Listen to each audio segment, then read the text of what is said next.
kan tahun kedua hijrah, tahun kedua hijriyah. Jadi setelah 2 tahun Rasulullah di Mekah, di Madinah, barulah kemudian diwajibkan puasa. Kewajiban pertama dalam Islam itu adalah kewajiban salat 1,5 tahun sebelum hijrah. Setelah itu kemudian kewajiban puasa, yaitu 2 tahun setelah hijrah. Namun demikian, diakui bahwa salat, zakat, puasa, dan bahkan haji, dia juga merupakan warisan dari syariat nabi-nabi sebelumnya, utamanya Nabi Ibrahim. Karena itu kita membaca salawat Ibrahimiyah, yaitu salawat Nabi Ibrahim. Kama shallaita ala Ibrahim, millata Ibrahim. Jadi kira-kira seperti itu. Nah, Bapak sekalian, jadi malam Lailatul Qadar ini terjadi pada setiap bulan Ramadan. Itulah yang disepakati oleh para ulama dari pemahaman mereka terhadap Quran dan hadis Nabi, dan dia cenderung terjadi di akhir-akhir bulan Ramadan atau di Ashrul Awakhir. Bagaimana praktiknya sekarang ini, bagaimana kenyataannya malam Lailatul Qadar itu dialami atau ditemui atau dijumpai oleh kita? Yang pertama, kita harus berkeyakinan bahwa setiap bulan Ramadan itu ada malam Lailatul Qadar. Kalau kita selalu beribadah di 10 hari terakhir, lebih-lebih kalau sebulan penuh, yakinlah, husnuzanlah, bahwa salah satu di antara ibadah kita itu terjadi di malam Lailatul Qadar, walau barangkali kita tidak menyadari, walau barangkali kita tidak melihat, walau barangkali kita tidak menyaksikan dengan mata kepala kita apa yang disebut dengan malam Lailatul Qadar itu. Itu prinsip umum yang pertama. Setiap Ramadan ada malam Lailatul Qadarnya, dan kalau kita beribadah di setiap malam, insya Allah ada satu malam di mana kita beribadah di malam Lailatul Qadar, dan di malam itu nilai ibadah kita lebih baik dari 1000 bulan. 1000 bulan itu lebih dari 80 tahun.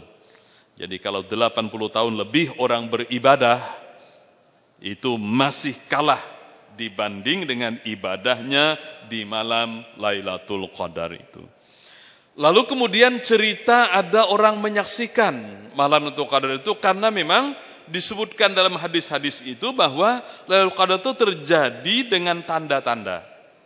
Ya, malam yang teduh, angin yang bertiup tidak terlalu kencang, tapi juga bukan tidak ada angin tapi tidak deras. Ada angin tidak kencang. Dan kemudian yang ketiga adalah bahwa orang yang menyaksikan malam itu, dia menyaksikan seakan-akan alam semesta ini bersujud tunduk kepada Allah Subhanahu wa taala. Pertanyaannya, apakah semua orang akan menyaksikan peristiwa semacam itu?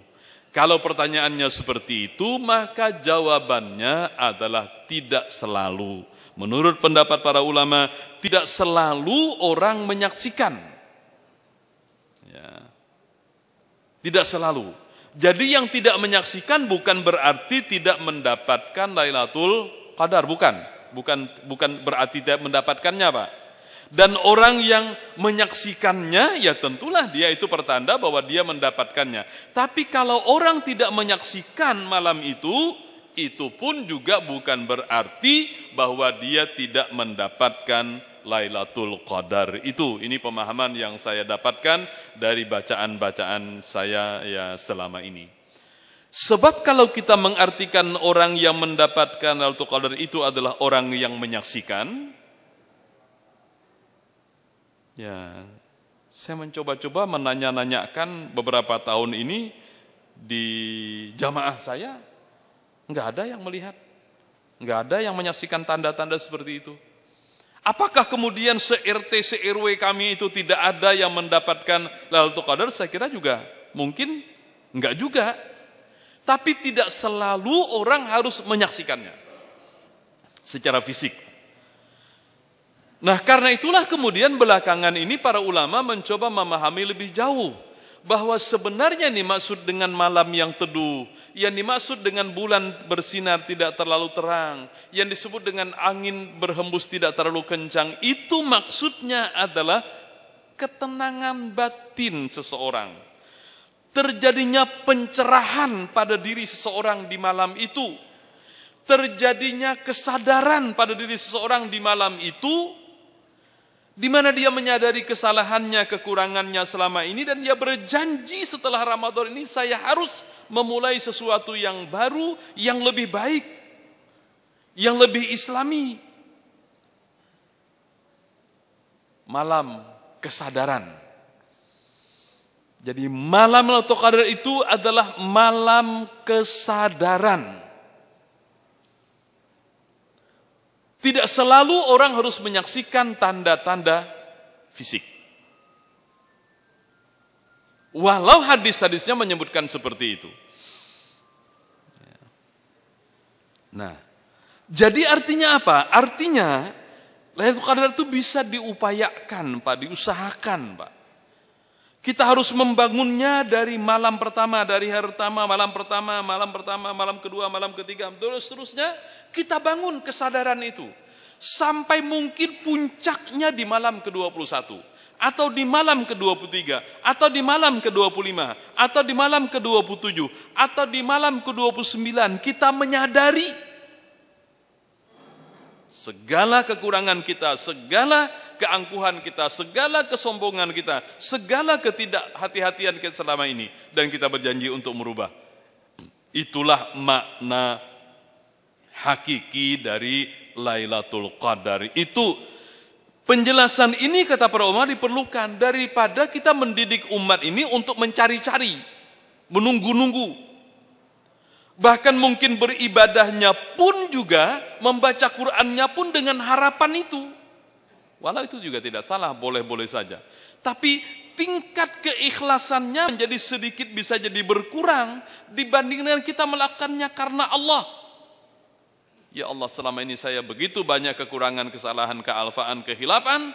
Begitu banyak sikap-sikap saya yang berani, yang nyerempet-nyerempet, yang tidak benar. Dan saya berjanji ya Allah, berikan kesadaran kepada saya. Terus kita bangun dari malam pertama sampai malam ke-25, entah malam 27 atau malam ke-29.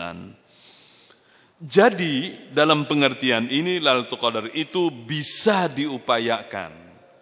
Dan pengupayaannya harus dibangun sejak malam pertama dengan cara yang benar, bukan dengan cara mengharap-harap, bukan dengan cara bermimpi-mimpi, bukan dengan harapan-harapan bahwa nanti ya siapa tahu kita dapat.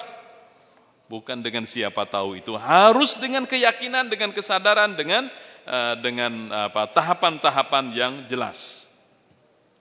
Nah, jika pengertian Lailatul Qadar seperti itu, maka sekali lagi saya mengatakan bahwa Lailatul Qadar itu adalah malam di mana orang mengambil keputusan penting itu, dan tanda-tandanya tentu bisa terlihat dari kehidupannya, cara berpikirnya, cara bersikapnya, cara bertindaknya yang berubah setelah Ramadannya selesai. Dan itu pula lah yang menjadi ukuran seseorang beridul fitri. Sekali lagi saya katakan, itulah yang menjadi ukuran seseorang beridul fitri. Banyak orang bisa berlebaran, Pak. Karena lebaran itu ukurannya pulang kampung, Pak. Lebaran itu ukurannya pesta, lebaran itu ukurannya ngirim parcel, lebarannya ukuran itu mengirim SMS, lebaran itu ukurannya salat Id. Ya, lebaran itu ukurannya takbiran. Kalau ukuran-ukuran itu bisa dilakukan oleh siapa saja. Tapi kalau Idul Fitri dalam pengertian yang sejati, yaitu kembalinya kita kepada fitrah, kembalinya kita kepada keaslian, kembalinya kita kepada kesucian, nah itulah yang mahal. Dan dia tidak bisa serta-merta. Dia harus dibangun dari hari pertama, dari malam pertama Ramadan. Orang yang sudah membangunnya dari malam pertama, dari hari pertama itu belum tentu dapat. Apalagi yang seadanya. Apalagi yang dari hari pertama memang sudah sekena-kenanya saja. Nah, karena itulah kemudian ya saya merasa perlu waktu itu menyampaikan bahwa sebelum Ramadan harus ada persiapan yang baik agar hari-hari Ramadan itu kita jalani dengan baik, dengan peningkatan-peningkatan, dengan upaya-upaya